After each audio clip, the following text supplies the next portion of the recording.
For today's video, i-share ko sa inyo ang bagong update kung paano kayo makapagbayad sa inyong SSS contribution at paano kayo makapag-generate ng PRN at paano mag-delete ng PRN na nagawa na ninyo.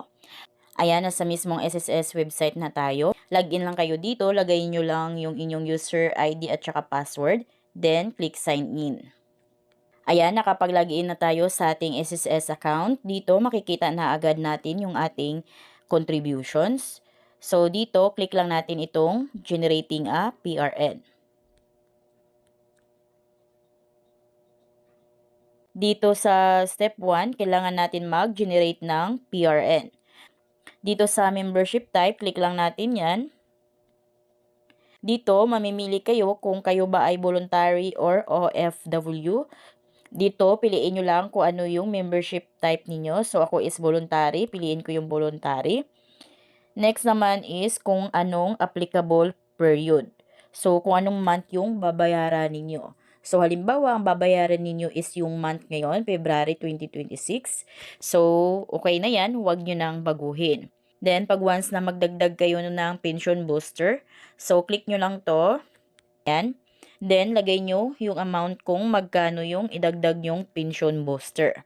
So, dito sa pension booster is yung pinaka-minimum niya is 500 pesos. So, lagay nyo lang yung amount na gusto nyong isali sa pension booster.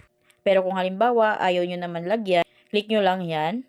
Ayan. Next, dito na tayo sa contribution. Click natin yung select premium. Dito, ang pinaka-minimum niya is 750 pesos. Then, ang pinaka-maximum niya is 5,250 pesos. So, ang pipiliin ko dito is yung pinaka-minimum, 750 pesos. Ayan. Ngayon, click nyo na itong Generate PRN. Ayan, nakagawa na tayo ng Payment Reference Number. So, ngayon, paano naman kung nagbago yung isip ninyo, hindi nyo bayaran yung February? So, tulad sa akin, hindi bayad yung January 2026 ko. Halimbawa, gusto nyong baguhin yung reference number na ito or i-delete yung reference number na ginawa ninyo. Gusto nyong bayaran ang January 2026. So, back lang kayo. Click natin tong back. Ayan, ganun din. So, dito, baguhin na natin yung applicable period from. Click natin yan. Then, piliin natin yung January. Halimbawa, January lang yung babayaran natin. So, click natin yan. And click natin January.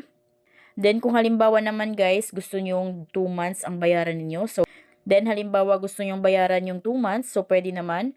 Click natin tong applicable period. Gawin nating February.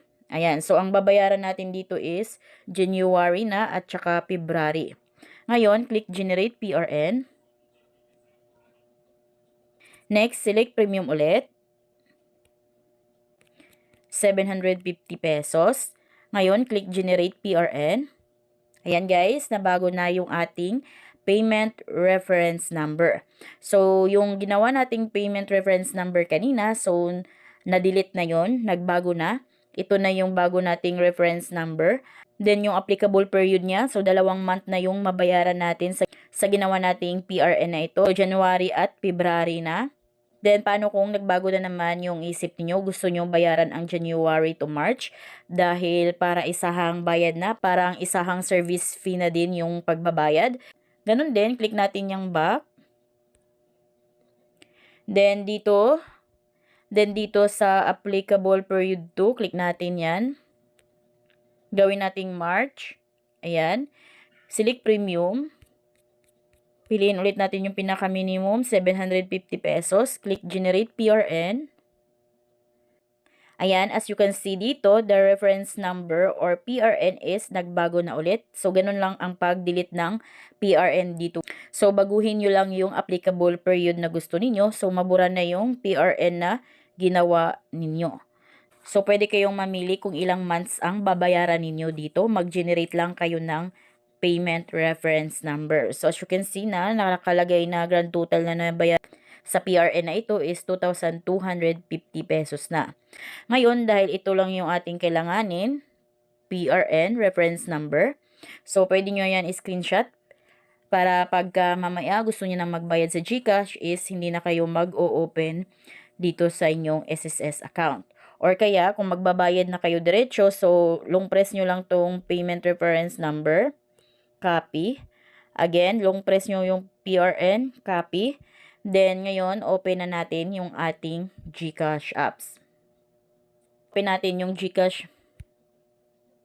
Ayan, nakapag-login na tayo sa ating GCash app. So, baka magtanong kayo guys, dahil ito yung kadalasan na katanungan sa akin, pwede bang makapagbayad ng SSS contribution nila na gamit ang ibang GCash account?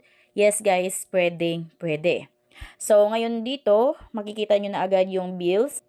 Dito sa bills, click nyo lang yan. Under bills, click nyo lang tong government.